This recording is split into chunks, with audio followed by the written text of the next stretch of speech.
Hey, what's up, everyone? We are back, and it is the day before league start. Missed you guys. As always, the build that I share with you guys, what I say is the build, the league starter that I recommend. That's the league starter that I believe in because it's what I'm going to be playing. I play it for a reason. I think it's good. You know, I always put my money where my mouth is, and, quite literally. I guess not that literally. But yeah, I play the build that I recommend. You can always follow along. I'm going to have a lot of videos for the first week of the league, exactly the steps that I take, the gear that I craft. You can follow along and see exactly how I make that progression. And everything that I do is streamed live on Twitch. I barely touch the game off stream, particularly during league start. So everything is there if you want to see the exact progression, what I'm farming. Any questions, you can just ask me while I'm live on stream. Incredibly short video today. All I'm going to show you guys is we have a couple of different atlases that this is what I'm going to start. I don't think this is the best atlas or anything in the world, but it is tried and true. It makes me a lot of currency. I think I made nearly 200 divines the first week of last league, and I'm not a big juicer. I just like to enjoy the game and play it, and I still made almost 200 divines last league in the first week, and that was enough to, kick off my entire league. And so we're going to share that, and then we also made a custom loot filter, calling it 322 Fire Trap Early Mapping. That is public on my account, so you can just go to I'll have the link in the description below, but you can just go to that, you can follow it, and I'll have it updated, when Filter Blade updates and all that. What we have set up here is it's only going to show rares that are applicable to the build. It is hiding some things that just kind of clutter stuff, and it also highlights specific uniques that are good for the build. Most specifically, Martyr of Innocence, Singularity, Eye of Malice, etc., etc. Like the uniques that if you find it on the ground, it is probably going to be a pretty good upgrade for your build, particularly if you get Eye of Malice and Lightning Coil, as well as a Martyr of Innocence. You're already killing, you're going to kill Cirrus and Exarch and Eater if you just find those three uniques. And, in the past, they've been very, very cheap. So, they're very, very common. So once you get those, the build is off the ground and super good for T16 maps. Besides that, yeah, we hid all not necessary rares. Like I'm keeping a lot of stuff is shown right now, but we are hiding, mostly pure ES bases and pure armor bases. We like any combination of hybrid armor, evasion, and energy shield. All of the hybrid bases are really good for us. Although armor ES is not as good. We almost always want evasion for spell suppression. Nice little loot filter that you can follow here. Next up, we have, I just discovered this on stream. I was told on stream that I can actually create a Pobbin account and then update dynamically there. So the great thing is we now have the pinned POBs, and one of our awesome community members, Revan, combined all of my POBs. I know I'm a little bit of a messy guy, and I share a lot of POBs in the past, and I'm a little hand wavy about a couple things, and we're going to try to button that down and try to make sure that everything in the POB makes as much sense as possible. It always has things that you care about. I'm going to be putting a lot of time into just doing custom items that are not confusing and give you exactly what matters and what I think contributes value to the build. So nothing can be misconstrued talking on an even playing field. You can just go to pobbin/u/subtractem and Firetrap Elementalist right here. And this will always be here. We're going to have all the links in the description below. This way, it's a really nice way that we can kind of collect our builds and keep them up to date. So the links, I don't have to sit there and change the links all the time. So that's awesome.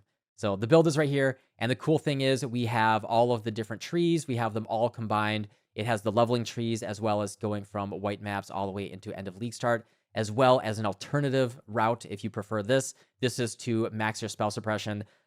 For the pure optimal enjoyers, this is much closer to, what certain people think is necessary for a good build. But I think if you want something really comfortable, if you're just kind of lazy and you want something comfortable, this is like good enough. And then when you're trying to like min-max a little bit, you can try an alternate route like that. And I think they're both equally valid based on, exactly what you're looking for. We also have gear drop downs, all of the different gem drop downs, all that type of stuff. We have it all here. So, actually nothing matters here at one, but yeah, we have white maps, we have yellow maps, and this is kind of what you're shooting for at the end. So, I mean, you could just look at Pobbin right here, and it actually has a good interface. This will get you in a pretty good place, and hopefully this looks really good to you, and you can follow along very cleanly with this. All right, and then last up is the Atlas. If you're not familiar with the strategy, check out Captain Lance's video on rushing the Atlas, as well as TIE Killers. They have great, they are experts on this much more than me. The basic idea is what we're going to do is we're going to rush directly up to Wandering Path. And what that does is it duplicates the value of the connected map right here. And so this is usually 2%. This goes to 4%. So as long as we have 25 of the nodes that say 2%, it now goes up to 100%. That's what we want right here for a monster. So that guarantees that one of your monsters will drop a connected map, which will allow us to kind of push forward.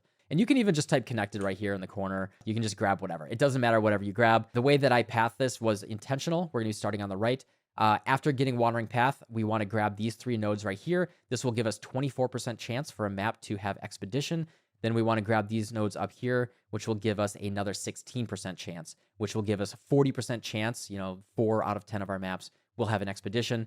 And that's basically what we're going to start off with, just having a little bit of that baseline Expedition currency, logbooks. That's kind of our baseline of what we're doing. The entire reason why we do this is just to rush our T16 maps, kill Exarch and Eater, and we're actually going to stick with this for a little bit. We can kind of fill this out a little bit, take some duplicated map nodes a little bit later, and take all of these guys just to make sure that the map pool gets bigger and bigger. And I recommend keeping this for maybe 1 additional day after you kill Exarch and Eater, just to build up your map pool. And, you're going to get good drops. If you go really quickly, you're going to have those eye level 83 plus bases drop, and you can sell them. And, you'll get good unique maps that you can sell. That's a good way that you can just get currency. You're going to be unlocking boss uniques really, really quickly.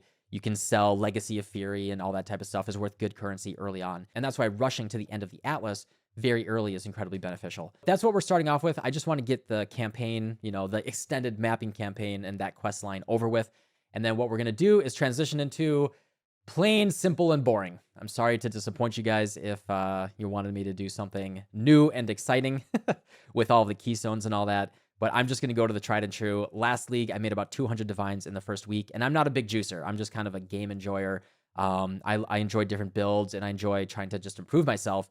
I'm not like a rush to T16 to do Magic Find type of guy. Even playing the way that I play, I still made at least 200 divines on the first week of last league just doing Expedition. And, with that, you can definitely watch my Expedition guide. It's in the main channel if you want to see that. Run your logbooks. Don't sell them. Run your logbooks. Do your Expedition.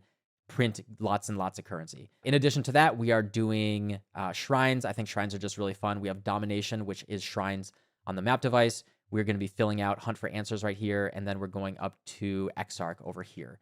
And so with Exarch, and then making sure we grab Danig and Tujen right there, that is it. And this is my first 73 nodes, nothing crazy. Filling out the rest of the nodes, that's going to take a while.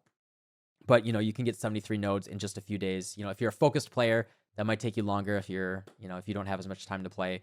But that's what I'm going to start off with. After that, it all is up in the air. We don't know what the economy is going to look like.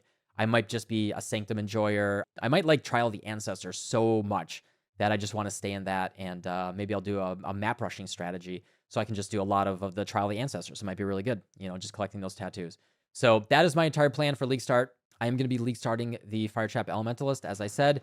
I really, really love this build. I really believe in it. Firmly believe that you can't go wrong if you play it. It's a tried and true archetype that's been around in SSF and hardcore SSF. I'm excited to League start it. So hope you guys are really excited for Trial of the Ancestors tomorrow. I really am as well. I think this is going to be a pretty good league. I think we have a lot of stuff to look forward to, especially with the new support gems. And I hope you join me on Twitch tomorrow when we kick this all off. I'm really excited for it, and I'll see y'all then.